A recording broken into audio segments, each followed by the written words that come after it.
ku lutimbe olw'emirembe kwokyali Salam TV programu Mukeeze ensonga mu nsonga amakyagalero biseera bisinga tuli ne bannaffe era tubeera nabo aba Tropical Bank abateekamu amaanyi okulaba nga programu eno etambula bulungi. Tutunira ensonga ezikwata ku Munnayuganda naddala owa wansi oba atandikirwako. Bamuyita owa wansi naye toba owa wansi otandikirwako butandikirwa. Gwe muntu atandikirwako buli ekijja ne bwe kiba kikonye waggulu eri kirina okutonnyako wansi eno. Kitegeeza nti kiva waggulu nga kibalagala kigwa wansi ne kikusiwa busi. Bingi nnyo bye tugenda okutunira olunaku olwaleero. Omwezi guno mu ntandikwa yaagwo tegubadde mulungi naddala mu byokwerinda n'enkomerero y'omwezi ogwo oguwedde ogwokuna. Bw'otunuulira kati bye tuliko tuli mu mayengo g'ebyenfuna ebitali birungi wadde nga bannaffe batugamba nti ebyenfuna birungi. Ekyokubiri kirabika waliwo obuzibu kati obw'amaanyi ennyo wakati w'abantu aba bulijjo bannabyabufuzi ffe ate kw'ossa ne ekitongole ekikuumaddembe. Bwe tugenda okutandikira mu studios nina omulangira Alhaji Sulaiman Kidandala aludde mu byobufuzi mu Kawempe division, aludde mu mbeera y'okunoonya bannayuganda bayimiriddewo batya mu bulamu bwabwe nga beeyagala. Alwanirira ddembe lya muntu, byenjigiriza agwayo gy'ali ate nga muntu wa bulijjo. Sasa okulaba. Assalamu alaikum. Waalaikum salaam wa rahmatullah. Sasa okulaba Haji. Nange kusanga so. Oli otya? Je tulise. Tetukomye kwetunulamu waka. Kubanga gwe wozaalibwa ate nange wenzaalibwa. Kati bwe twetunulamu bwe tutye waka. Ngambye leero twetunulemu ku TV wano. Sina mutawana. Anti ffe munyenyeza akawe. Era nange yensonga lwaki leero nkedde mbeeko ettafaali lyenteeka ku ggwanga. Amina. Ne munyenye nange gye naateesa naye. Kale bwe tuli bwetyo Munnayuganda asaalire Kawempe ewambogo olwaleero ejjuma bwe tuva wano ne Honorable ate tugenda Wambogo gye tugenda okusaalira ejjuma. Salam Charity Foundation ejja tugenda kusiibulula family eziwera 50 nga tuli awo. Honorable ajja kuba waali n'abala bonna ate tulabe Kawempe Mbogo mumutulinde bulinzi awo. Honorable nsaba ombulize kuba tulaba ate tweyongereyo. Abatulaba abeekumidde ku programu eno Mukeeze nga tuyita ku lutimbe luno olwa Salam TV mbalamusiza n'ekiramuso ekisinga okuba ekizito mu kaseera ke tulimu aka Ramadan nti assalamu alaikum wa rahmatullahi wa barakatuh. Wa alaikum salaam wa rahmatullahi. Manyi nti no buli omu mu mbeera egyayitamu byonna tubyolekeze Allah, tunyiikire edduwa ye musaasizi ate ye mutonzi era yajja okuba nga yatwanukula mu byetaago byaffe. Amina. Munnayuganda yandeetaze okumanya omulangira Alhaji Honorable Sulaiman Kidandala yaani yakuguka muki awangaalira wa ate awo tutambule. Amaanyi amajjuvu by the way kuliko erya Serwadda. Omulangira Serwadda Sulaiman Kidandala. Bwe nali nkula nali njagala nnyo okubeera omusawo. Wayagala nnyo okubeera omusawo? Njagala nnyo okubeera omusawo. Era bwe nali nsoma e Kawempe Muslim Secondary School. Yes. Nali nnyo mulungi nnyo mu chemistry, biology, physics. Era bwe nayingira e Makerere nasooka n'ensomako obusawo ng'omwaka gumu, naye olw'embeera y'edduniya nali njagala nnyo nkolifayinge ku gavumenti. Naye bwe ntuuka e Makerere twayingiramu omuzannyo. Twayingiramu omuzannyo baatandika otusika nga batuteeka mu byobufuzi. Babasikaawo. So omutima gwe ne gugenda ngukendera ne gudda mu ki? Mu birala. So ate eri course olina kubeera buli kaseera okeera oli ku ekyo mu bitabo. Tewali budde bulala bwonna. Oba ku makya mpaka budde kuziba oba ku kintu ekyo. Nkiraba. So mu bino eby'edduniya nga bw'omanyi kutagala kudde nagenda okumaliza ate nga ndi mu byabufuzi. Nga gy'oggukidde. Era okuva olwo kuva ku myaka gya 95 tutambula mu byobufuzi e Makerere namuyingira mu 98 99 tumufuluma mu 2003 tutandikira ddala ebyobufuzi. So emyaka kuva ku 94 emyaka nga 24 25 tuli mbyabufuzi. Ndi musuubuzi nkola emirimu gyange egy'obusuubuzi nsuubula mu mawanga ag'ebweru neekozesa nyimirizaawo famire nzaalibwa mu Kawempaawo ow'omukadde waffe mugenzi Namuguzi Kateregga so bwe ntyo bwe ntambula. Abasinga basinga kutumanyira mu byabufuzi byebisinga okujjayo feesi byabufuzi so tekirina mutawaana ffe kutumanya kubanga bw'oba twandiyagadde nnyo nti tuba tugenda ali Boxer kuwa bukulembeze sonyiwa okozesa erinnya eryo lya Boxer sikiwa nti linako mutawaana naye baana Kasujja ffe tukukuba mu ttooki oli wanzikiriza ki oli wa kibiina ki oyimiridde otya lwansonga nti ekikyasinze okuleeta obuzibu mu byobufuzi byaffe oba mu bukulembeze bwaffe lwaki omutindo gw'obukulembeze guli mu kukka nti abakulembeze engeri gye bamerukamu tetukyabamanya mukeera bukezi ng'ono afuuse omukulembeze tolina bwe bamuli omulabyeko ng'aweereza agudde bugwi obuzaale bwe tobumanyi oluusi omukulembeze mulina okubeera nga mumanyi bulungi entambula ye bweyimiridde obuvo n'obuddo kubanga tulina okutegeera okwetusinzira okuwa obuvunaanyizibwa. Kakati lwaki omutindo gw'obukulembeze gugenda gukka bw'otunuulira mu ggwanga lyonna ne bw'otunula mu paalamenti omutindo gw'obukulembeze guli mu kukka lwa nsonga nti engeri gye twazuulangamu abakulembeze yanafuwa. Tekyalina makulu ng'edda mu nkola y'ebibiina ebingi. Kakati ffe nga ffe nasooka nembeera chairman wa Lumumba nenvaayo nembeera chairman wa UID babeera nga bavubuka mu kiseera ekyo 9 babeera nga bavubuka b'amaanyi nenvaayo nembeera guild minister netuveeyo neogera nobeera administrator w'ekibiina ng'ekya Democratic Party novaayo kugamba bajja balaba obukulembeze mpaka bakuwaaki obuvunaanyizibwa. Ensangi zino tetukyalina makubo ago tumeruka bumerusi ne bwe bandibadde nga toyitidde mu kibiina kya byabufuzi kangeze kati nga bwolaba wano NBS kitongole ky'amaanyi nnyo bajja kugamba nti Kasujja ali abadde mukulembeze w'abakozi abadde mugundi abadde aweereza programu eno atambula bw'ati era waaki ne wabeerawo omukulu gw'obukulembeze abadde munnamawulire okumala emyaka bwe giti experience ezo gy'oyitamu otandika okumanya ebituufu byebiriwa ebikyamu byebiriwa bwenkwata line ekkubo nziguka bwenkwata wano sikola ki so mu mutendera gy'ogenda oyitamu ogenda okuvaamu ng'osobola okukulembera. So kakati bwetyo bwe tuzze tutambula era bwe twogera kati tukyali mu lugendo obukulembeze kinkoze bulungi nti abantu bangi kati baagala bwettanira abantu nga mmwe lwansonga nti twetaaga abantu ab'omuzinzi bayingire mu bukulembeze. Ebiseera ebisinga abo tunagala tugaziya ensonga eno ensi bwegenda enafuwa mu ntambula yaayo kangeze negenda ng'efuuka dictatorship embeera y'obukulembeze enyigiriza abakulembeze ab'ensa ne bafuluma ne badda ebweru abatalina nsa ne badda muki baba batemana kye bafiirwa tebalina nsonyi talina kyabafiirwa ne bajja mu bifo by'obukulembeze. Buli ensi bw'etandika okuyingiza abantu abatalina ensa etandika okukka kubanga kolite y'obukulembeze ekka kolite ya debates tugeze mu legislature mu parliament ekka n'ebisalibwawo ebivaamu kulina okutambulirwako eggwanga naye bikola ki bikka.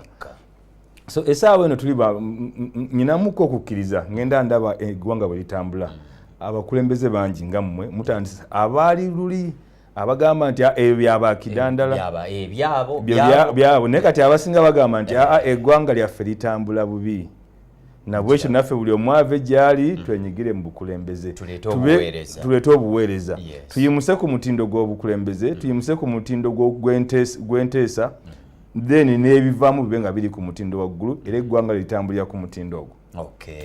Waliwo bannayuganda Honorable abatafunye buweereza bulungi naddala services tezibatuuseeko bulungi bali wala mu bitundu ebyenjawulo oba wano balina nsobi oba nsobi ki ezaakolebwa oba ezikolebwa abantu abo kubanga obuweereza tebubatuuseeko bulungi oba tebamatira eggwanga tolinza ditunuulira mu anga emu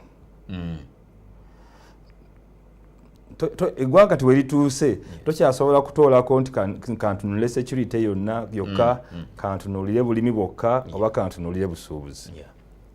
System zonna ezikulembera eggwanga zinafiye zifeyirinze eggwanga okufeilinga oba okunafuwa kisinzira nnyo ku balikulembera. Alikulembera wamu n'endowooza ye buli bwegenda nga eva ku mulamo gw'okutambuza eggwanga likwata ekkubo ekyamu. Ensi kati eyokubiri mu nsi yonna ze tuyita z'ekirimaanyi yandibadde ensi eya China. Naye bw'ogenda otunula omukululo gwa China ebbanga mwekulidde si ddene nnyo, tono nnyo, naye ekyakulaakulanya China kyali kintu kimu kyokka. Mao yajja n'agamba nti ntunuulidde ensi eno tetugenda gikulaakulanya nga tulina ebyokulwanyisa bingi, tetugenda gikulaakulanya, naye okukulaakulanya ensi eno tukyuse endowooza z'abantu, mindset. Kyekyokka kyusa mindset. Omuntu abe nga ne baba ali ewuwe mu ddiiro amanye eggwanga lino gye liraga, amanyi wa bwe tuli, amanyi obukulembeze buno bwe baba nga bakoze budget bagikoze ku lwa bulungi bwa China era eggwanga ligenda eno. Era nze omu China nyina kukola kino, nyina kukola ABCD ntegeka ettaffaali okutambula eggwanga, ensi yange etambule, ensi etambule. Awo tuveeyo tujje mu Uganda. Mu Uganda tulina obukulembeze bwa President Museveni bwakamala mu bukulembeze emyaka 3 Buli mukulembeze bwalwa mu buyinza waliwo ensonga eziba nga tezikyamatalinga ku ye, so nga ate zirina okutambuzibwako ki eggwanga. President Museveni nga ayogerako eri eggwanga nga yakamala okukwata obuyinza, ye yennyini yatutegeeza mu bigambo bye n'akiteeka ne mu katabo ka Mustard Seed n'agamba ekikyasinze okulemesa ensi za Africa okubeera nga zikulaakulana be bakulembeze okula mu buyinza. Omuntu yenna bw'atula wansi yantaguludde statement eyo nti singa omuntu aba aludde mu buyinza etegeeza ki? Kubanga yatugamba nti ensi tezisobola kukula ng'omukulembeze ali mu ntebe aludde mu buyinza. So muteekateeka efaanana bwetyo awo tuli. Era njagala nnyo mbategeeze awo nnyinza okutambulira. Omukulembeze bw'aba aludde mu buyinza kitegeeza ki eri eggwanga eryo? Ekisooka, omukulembeze bw'aba nga aludde mu buyinza nga ekigendererwa kye mu kutandika kyali kyakuweeremezaamu, ekiseera kituuka n'aba nga takyakulembera ggwanga, nga amaaso g'ebirowoozo bye na buli kimu n'amaanyi ge biri ku kintu eki, kusigala ng'akyakola ki? Ng'akyafuga. Obuweereza n'ebisuubizo ne bikendeera ne bikyuka. N'aba nga ye asigadde kubeera nga akola buli kintu eki, kubeera ng'alemera mu buyinza. Era President Museveni bwe yali nga ayingira n'atutegeeza nti okulwa mu buyinza kye kisinga okukosa ensi za Africa, n'atuteerawo road blocks bbiri mu ssemateeka w'eggwanga, nti zino road blocks omuntu tajja kuzisukkanga ng'akyali mu buyinza. Mu nsi ezaakula bakugamba nti 10 years, emyaka 10 mu buyinza is too much time. Obudde bubeera bungi nti olina okuba mulina by'okoze. Ekyokubiri, obusobozi bwonna n'ebirowoozo bibeera tebikyasobola kugenda mu maaso oba olina kuba ng'ota n'oleeta ebirowoozo ebirala. 10 years. Kyova nti abasinga ebisanja bimeka 2 maximum. Bw'oba oli mu ofiisi fuluma oba tokyalina kyogenda kugatta ku ggwanga. Era ye bwe yali mu kutusiba akatambala ku maaso kyeyava agamba nti mu constitution ntaddemu tujja kufuga ng'ebisanja 2 terms, term limits. Ekyokubiri oli taafuga nga asukka emyaka 7 age limit. Mu kaseera ako twamukkiririzaamu kubanga yali azze kulembera ntugamba nti okay, olaba n'ataddemu ne term limits mu ssemateeka ne age limit, kitegeeza nti n'ebyokuwangalira mu buyinza tabikola ki? Tabyetaagirako ddala. Otutuukidde wano age limit ne term limit road blocks 2 yazikola ki? Yazijjamu. Kitegeeza nti okuva ddala mu ntandikwa President Museveni yajja ng'azze kufuga ggwanga lino akajjale abeerewo mpaka lwalifa. Ggwanga terijja kukyuka. Bukyamu ky'obulimu ekyo. Byonna kati ebikolebwa oluvannyuma lw'emyaka 10 ebiddako wonna awo tuba tetukolera kutambuza ggwanga, tukolera kukuumirawo obukulembeze buli mu ggwanga. Emyaka 10 abantu baba bakoye gavumenti every 10 years. Okoowa tolina kumala kutukola bubi. It is fatigue. Fatigue esinzira ku bintu bingi. tutunulira obuweereza abo, tutunulira entambuza y'emirimu, tutunulira engeri gye mukwatamu abantu, tutunulira ekonome, ebyobusuubuzi, tutunulira ebyobulimi. Obutali bumativu obwo bujja ku mutima gwo bw'ofuluma ewakaawo n'ogaa nti ngenze kunoonya riziki yange. By'oyitamu mu kunoonya riziki yo kwova gwe kw'osinzira oba batugamba budget zenkana ki, GDP yenkana ki, per capita income yenkana ki, ekyo si kyekikulu. Ekikulu nti ali bw'afuluma ewaka n'agenda okunoonya riziki by'ayitamu mu kkubaawo okutuuka olw'eggulo nzire waddira eka omutima we gubeera gumugamba kigwa gumugamba nti sikyasobola kuwangalira mu nsi eno. Bwe tutuuka awo nga bannayuganda bonna eyo endowooza gye balina kitegeeza nti nno gavumenti ebeera tekyabaweereza. Naye obuzibu buli luddawa. Obuzibu obusinga okubeera nti nno bw'otuuka emyaka 5 egisooka ng'oli mu buyinza obeera darling oba osobola okukola n'okulala n'oweereza abantu nga n'abantu bakyakulinamu obwesige. Bw'ogenda mu kisanja ekyokubiri obwesige bwabwe ne bugenda nga bukendeera. W'omalirako emyaka 10 awo bw'osigadde bakwasa mukono gwa kyuma. Bikyuka. Ekiri kati mu ggwanga buli kimu gyagenda okisanga nti bwe kibeera kizingibwa gye tutali mu bisenge gye bigenda bidesigningibwa. Design zonna bwe babeera baformulatinga budget, bwe babeera bagaba emirimu, bwe babeera basengeka baani abagenda mu poliisi, babeera bakola ki, byonna byesigamibwa ku musingi ogwo nti byonna mu bikole naye ali mu buyinza alina okukola ki, okusigalawo. Kugamba go bawadde omulimu oba mu kitongole basigala yamanyi ekyo. Tugenda kwogera ku poliisi, twogere ku military, twogere ku economy na buli kimu. Naye gyagenda okwesanga nti nno buli kimu bwe kiba nga kisibibwa n'okuba nti nno omukulembeze ali mu buyinza n'ekibiina ekiri mu buyinza kirina okukola ki, okusigala mu buyinza. Kitegeeza omulamwa guli ogwogamba nti mpeereddwa obuvunaanyizibwa buno ntambulize Uganda nga ngitwala mu maaso, gwa tegukyali mulamwa, guba gukyuse omulamwa mulala. Kankuwa ekyokulabirako.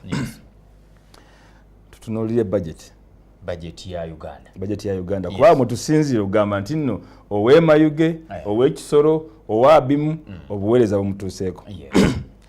Budget ya Uganda ejja kuba erina okuba designed nti nno nti sooka oteeke sente ezisinga mu defense, mu ministry ebyokwerinda. Sooka oteeke sente ennyingi mu makago bwa president, state house. Sooka oteeke sente ennyingi mu bitongole ebikuumaddembe ebiyimirizaawo gavumenti.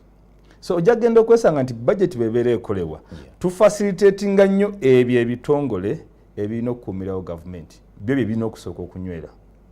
Ebitongole ebirala ebirina okukulaakulanya bannayuganda bijja luvannyuma lwa nsonga nti tekyali priority.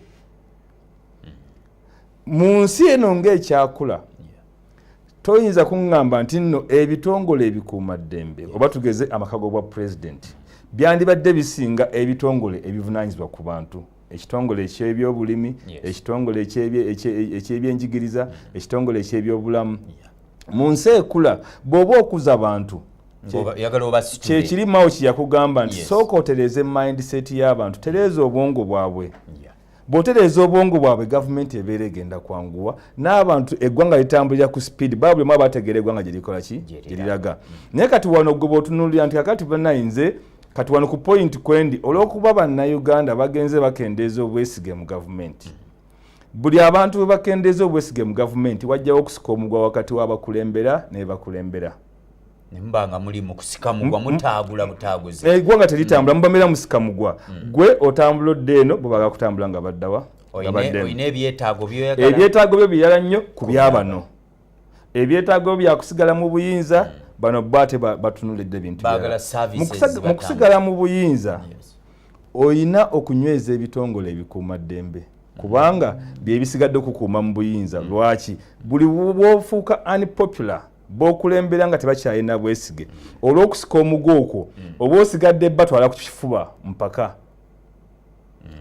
Poliisi olina ogiwa amaanyi mangi, military olina ogiwa amaanyi mangi, amakago bwa president ogawa amaanyi mangi.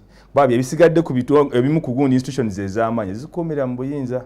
Ensimbi ezandigenze mu bitongole biri ebigenda okuvunaanyizibwa ku bali Ministry of Education, Ministry of Health, Ministry of ki ne ziba nga zikendera lwa nsonga nti kati agenda eriwo yakuuma buyinza. So si yabuweereza. Ekyokubiri nga tukyali ku nsonga eyo. nti buli gavumenti bwetambula nga abantu ebawalula buwaluzi tebakyakkiriza etuuka ekiseera ng'ekozesa zituyita coercive means. Coercive approach oba okozesa bitongole bikuuma ddembe. Mpuliddeko wano mpuliddeko ku mbadde ntunula ku TV obadde oli ku nsonga ya police n'ebikuuma ddembe. Manyi nti ebitongole bikuuma ddembe ensonga tujja gigendamu. Naye bwe kiba kituusaawo ng'abantu bawalira Mao yali agamba Abachina nti teri kizibu kukulembera ggwanga nga okukkiriza kw'abantu kukendedde mu bukulembeze. Kyekisinga okubeera ekizibu. Lwaki? Nze ne bwe nzukuka ngenda olw'okuba nti mu mutima gwange psychologically public administrators bonna abakulembeze ba public administrators private sector buli omu atuuka ng'omutima ogulina okuzimba eggwanga gwakola ki gwafa kubanga obukulembeze tebumuzimba mu ekyo. Yensonga lwaki ojja kutuuka mu public administration nga buli omu akola bibye. Accounting officer, permanent secretary, abali in charge of public administration buli omu akola bibye because eggwanga lyava ku mulamo gwalyo.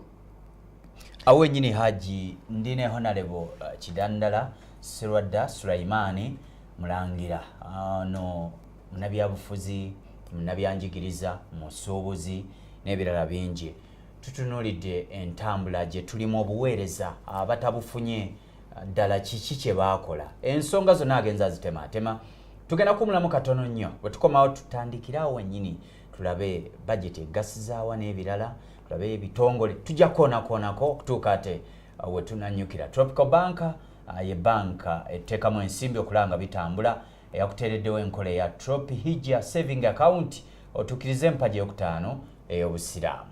Good morning. Tropihija account katutuukiriza ekirooto kye ekya hijja ne umra. Tropical Bank etambulira ku bulabirizi obwa banka ya Uganda. Tropical Bank, simple and professional. Kulika nnyo munaffe mu kuwumulamu kyali ku Salamu TV otimbo lw'emirembe program omukeeze. Tuli mu nnyumba muno eddakiika ebula abiri okwera essaawa essatu. Ssaawa ssatu nja kuba honorable Mutaata agenda akwasaganye emirala aweereze abantu baffe kubanga bwaba mu busuubuzi manya nti tulina okukwata ekigambo kimu nti buli omu yeetaaga munne wano mu ggwanga lyattu Uganda. Tulina kukola kintu kimu kwebeereramu wamu tukole omukwano tubeere omuntu omu twagala ensi yaffe nga kiva ku ntobo ya mutima si wano mu bigambo si ku maaso nti kinaakulabika wabula kibeere ku mutima gwo nti oyagala ensi yo.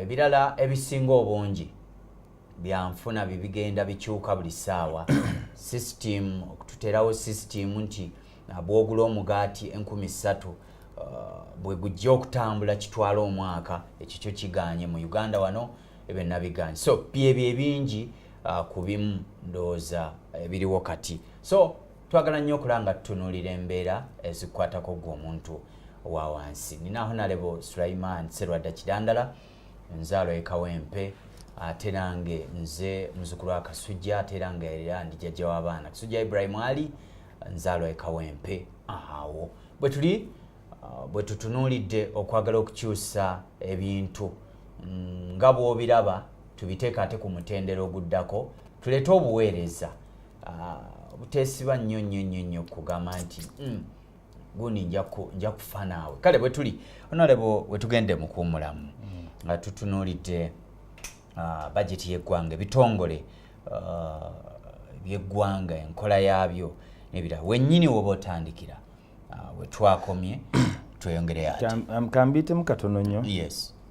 Nze mukulu wange bwe ntunula gavumenti eno engeri eggwanga gye litambulamu gavumenti yava ku structure yaayo kweyina okutambulira nedda mu structure endala. Omusingi omutuufu ogw'okuweereza bannayuganda. Gavumenti eba n'amatabi 4. Yes. Okuva edda gaabeeranga 3 ne tugattako ettabi eryokuna. Twabeeranga ne executive ne tubeera ne legislature ye parliament. Executive lwe lukiiko lwa cabinet, president n'olukiiko lwe. Parliament yeeyogerera, the legislature, then the judiciary, ekitongole ekiramuzi. oluvannyuma olw'okulaba nti nno ne bannamawulire mmwe basebo abategeeza eggwanga biki ebigenda mu maaso kwe kugattako Fourth Estate ne gafuuka amasiga ameka ana. Ffe bannayuganda tulina kutambulira mu ssiga erya executive. Judiciary teyina byanfuna byekola bo bali mu judiciary kukozesa misango ne kuuma amateeka batambulirawo. Parliament yo mulimu gwayo gwa kukola amateeka na kukola oversight ku government bwetambula, executive bwetambula.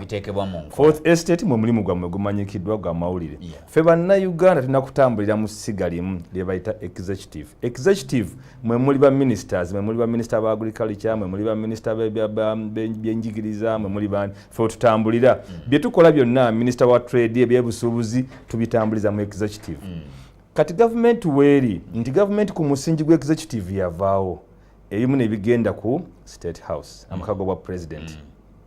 Ojja genda okwesanga nti buli kimu bwe kitambula by'amataka byaki byonna ogenda okimaliza kigukawa mu State House. Ate ali mu State House ye kati ekiri ku bwongo bwe kiri ekintu ekikubeera mu buyinza. Kitegeeza nti eno executive bw'erina okutambula structure erina okukkirira wansi okuva ku ministry nze maama wange ali ekannabulemu okuwulira nti ensi etambula yalina kutambulira mu executive nti ministry tugeze ya agriculture erina okutambula mpaka emutukeko wa ekannabulemu gyalimira alina ogifiiringa. Naye kati obuzibu tulina nga bwe nkugambye nti olw'okuba system kati esigadde yakuba nti omuntu omu asigala ng'ali mu buyinza executive bagenda ne bagiwabya ne bagikubya ekkoona mpaka nayo netunula mu State House. Okimanyi bulungi nti kati obukulembeze bwonna mu executive buli maje. Genda olabe ku myalo ennyanja baani abagivunaanyizibwawo kati bajaasi bibawo n'ebiragiro. Genda mu NADS mu byobulimi eyo maje ge gagitambuza. Olaba n'okuwandiika obuwandiisi bannayuganda endagamuntu genda olabe ekiri ekololo maje NIRA. So kitegeeza nti eggwanga ligenze liva ku structure yalyo. Abajaasi tebeerowooleza, abajaasi babeera ku command, order ni order. Kakati bwe mbanga mu bulimi order ni order mu order zivaawa buli bwozi tracing gye zigenda gye ziva kitegeeza nti awe eggwanga ebirowoozo bitambulirawo mu mbeera efaanana bw'etyo. Ekyo ekyokubiri kyenavudde nkugamba nti n'oli akola budget olw'okuba nti executive ya kyama ne ministry of finance erimu executive naye egenda okukola budgeting ega nti katumale okumanya ebirowoozo byoli bigamba ki budget ngikola nkuba lukoba okusinzira ku ndowooza yoli si kuba lukoba okusinzira ku bannayuganda kye bakola ki kye beetaaga byonna bigudde olubege tebikyasobola ate tebisobola kudda lwa nsonga nti nno gyokomya ate kati buli lunaku olukya bannayuganda bongera kusikatira tukuyita okuguguba ate gwe naawe oganze nkyayongera kukola ki kugenda mu maaso.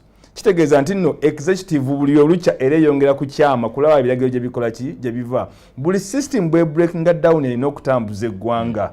Kitegeeza nti gwate lisobola kukola ki tibate lisobola kutambula.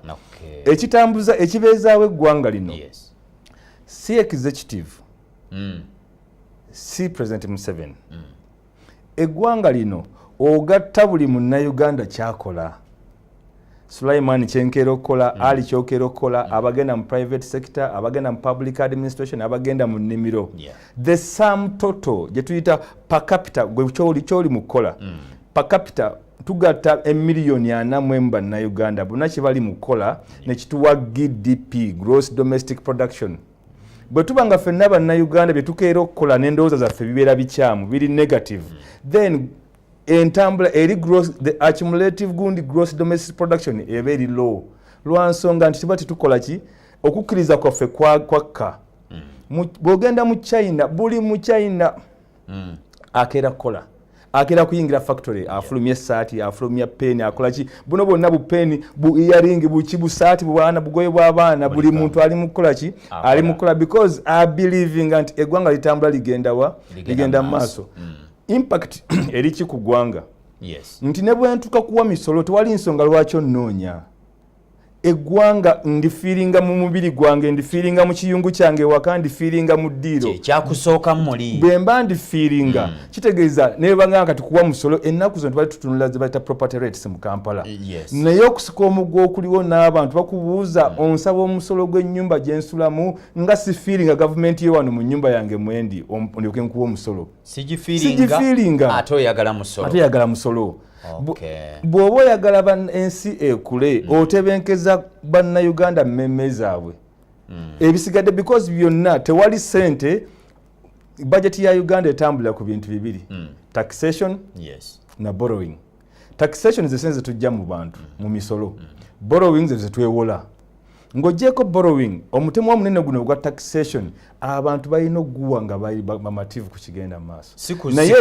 Sikusika kumala kuggala dduuka nsasula omusolo. Naye olw'okuba nti nga bwe nkugambye nti executive ye structure erina okutambuza bannayuganda mu byenfuna mu byobulimi. Bw'ogenda ogikyamya n'ogijja ku musingi gwayo n'ogitera ku musingi omulala nga executive eyimirirawo nga buli waba agenda okukola ekintu asobola kulowooza mukama wange ali mu buyinza kino kye ngenda okukola kimukuumira mu buyinza. Kati tukolerera abantu okugamba nti nno kyengenda okukola kinaye kigatta ku bantu awo kakati n'oli ali mu buyinza atuuka ekiseera nga bw'aba deployinga bani abagenda mu ministries abagenda okukulembera bani abagenda okukulembera police bani abagenda okukula amala kuba tochi ali eyo bwe muwe ekifo kino asobola okunkuumira mu buyinza agenda kuweereza bannayuganda. Kati mumbeera efaana bwe tutuukaawo omusingi gw'eggwanga gwonna mulabanga obuntu obutono naye buli lunaku wabeerawo ekikolebwa. Kati essaawa ne waliwo bali mu kuwandiikira ebbaluwa agende mu ministry naye nga tagenzeeyo ku lwa busobozi bwe naye agenzeeyo kubanga baamukubyemu ttooki asobola okukuumirawo gavumenti. Bwe tutuukaawo kitegeeza nti structure erina mugenda mugidibaga mpolampola buli olukya ekigenda okuvaamu nga temukyasobola kukola ki ng'eggwanga terikyasobola kutambula. So mu mbeera efaanana bwetu nze okukkiriza kwange nti defiance kankoze ekigambo ekyo okuguguba kw'abantu kaba kabonera akalaga nti bannaye tetuli bamativu na ggwanga egirikola ki gye litambulamu. It is as simple as that.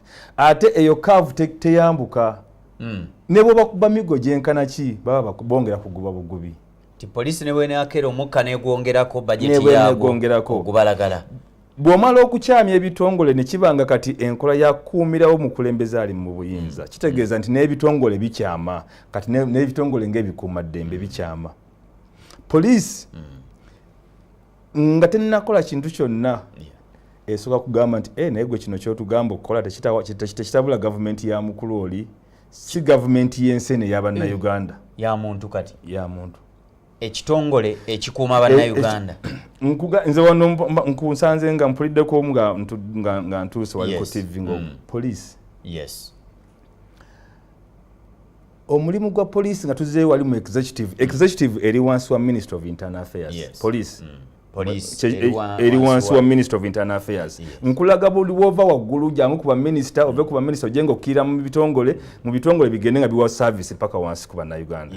Ebitongole bwe bijja bikyama kati poliisi yo emanyi bulungi nti mu buli kyenkola ina kukumira wali mu buki mu buyinza. So mu buli ngeri tokyayinza kubeera na balanced institution eyetengeredde tekisoboka. So bw'oba otambuza bw'oti emirimu poliisi bw'ojja n'ogigamba nti njagala kuba lukuŋŋaana n'ogiwandiikira ebbaluwa ekololo ekololo ng'esooka ng'emala okutunula mu bbaluwa eno naye akati ali ono bayagala kugira gundi nedda bano bagenda kutawaanya gavumenti bagala kujja kusumbwa mukulembeze aliwo tuganye ng'agituulira naye takoze kubanga ddembe lyange constitution ddembe lya bwebanga erituwa to assemble as when we feel like ddembe lya bwebange.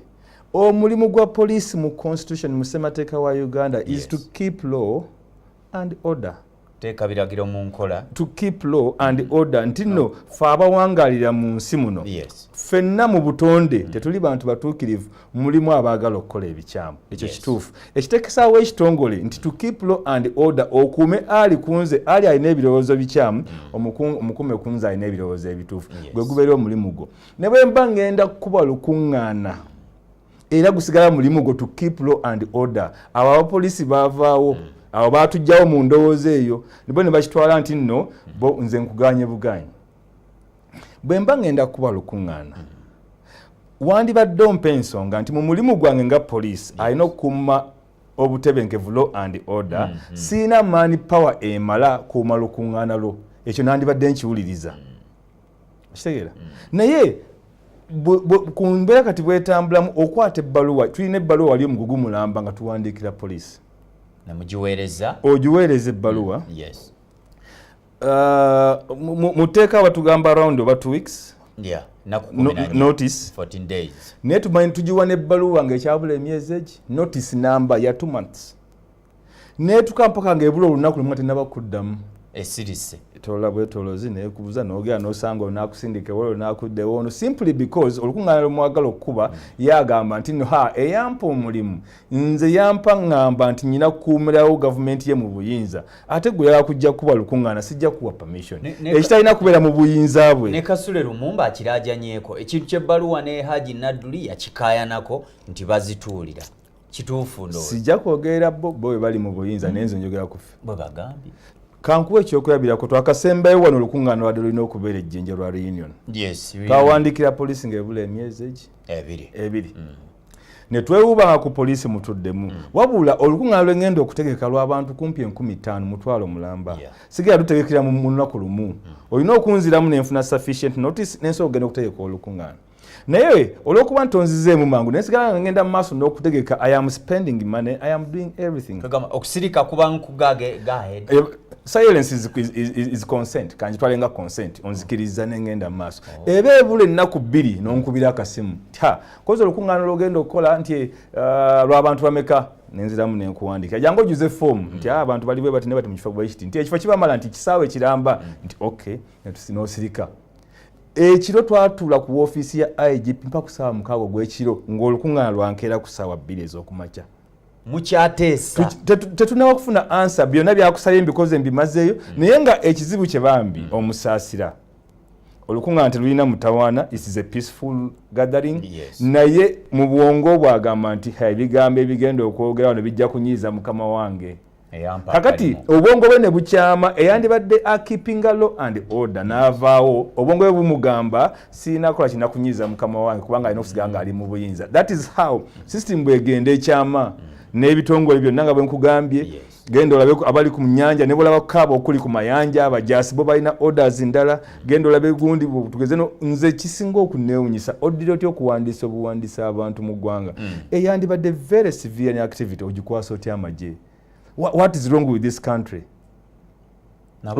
lwaki eggwanga olituusaawo no ame ejje lirina kubeera eri muki mu barracks ame it is only kukuuma security ya nsalo za ggwanga as long as there is security ku nsalo y'eggwanga tewali even any purpose okubeera ku ame kyeki kye mbadde nkugamba ekireese public administration okubeera ng'eri waggulu nnyo it is simply because ebintu tubikwata bubi why would you deploy the army even when it's not necessary why ekitongole ekirina okuba nga oba tugeze ministry emu yandibadde etambuza okuwandiisa abaki abantu mu nsi ezimaze okutengerera oba okuvya ddala emabega abajaasi babeera neno mu public nga bakola mirimu gyabwe babayita only when there is need toyinza kuŋŋamba nti ogenda kukuuma emitwalo 8 egy'abajaasi gibeere mu nkambi all the time gikolayo ki you are going to increase expenditure kuba tebakola bali mu barracks olina obaspendingako olina obalabirira olina okubagulira ebyokulya olina obawa emisaala ate tebana kibakola toyinza kudda human resource bwetu n'ogikumira mu kifo kimu gitegende ekole naye erina training when there is need nga waliwo obwetaavu bayite bajja bakuuma ensi kakati olw'okuba nti nno ebintu bitambula bubi obakuumidde entona kyabakolera otandika kuba deployinga gye batalina kubeera obasindika mu bitongole ate structure yandibadde etambuza ebitongole abalina okubeerayo baki balina kubeera bakugu abalina okubeera mu bitongole osanga nabo babalibwa ku bbula ly'emirimu lwaki obakuumira mugundi bate bagende bakole tetulinawo munauganda bwe tugenda kubeera nga tumuleze all the time mu nsi mu setting ezisinga omujaasi ne bwogenda omuntu omusanga akola mirimu gininga mujaasi enkya wabeerawo obwetaavu babayita ne bagamba mujje tugende tukole benyigire mu busuubuzi n'ebirala okuumirayo force eri minimum bw'oba olina emitwalo 8 egy'amagye kuumirayo tugezeho omutwalo gumu oba ebiri esatu gibeere nga gikola emirimu then bwe baba baliwo obwetaavu bayite naye olwokuba nti omaze obbakuumira okuba essaawa yonna oli ku bunkenke obeetaga tebalina olina okuba nga obalabakaawo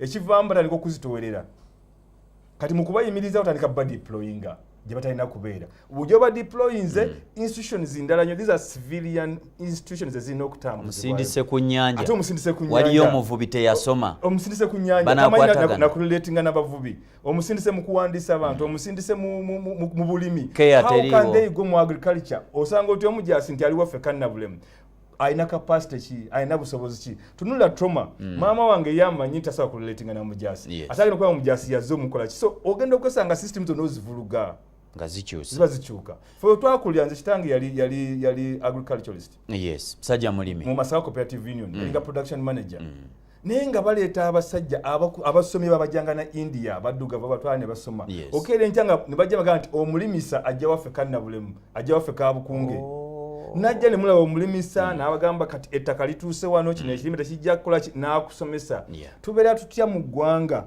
nga almost 70% of productive land eri idle then ogenda kukulakulanya teggwanga eggwanga lina kutambulira ku bulimi bw'obanga gw'okulakulanya eggwanga gw'oli kulembera mubeera mutya ne land ettaka obutaka njagala ovuge wano ogende ng'oyita mu byalo olabe ettaka eri idle eritakola what is government doing ensi nga eyimiddewo ku bulimi obeera otya n'ettaka nga almost 70% of the land is idle how essaawa newandibadde ngaolina sente zonna ng'oziinvestinze mu that ministry informing people what to do obalambika ekyokukola noma nti eyo sector ngikola ki naye olwokuba nti nno ebitongole ebyakyama eyo sector gwe togirinamu interest olina interest mu sectors zikukumira mu buyinza twagala kumaliriza puroguramu eno honorable oyagala genda mu parliament waliwo obuntuntu obugenda buyisibwa naye nga bunyiga bannayuganda waliwo mobile money tutunudde order management bill n'obulala babitunuulidde nnyo naye bayisa ekintu oluusi nga kitunuulidde omuntu omu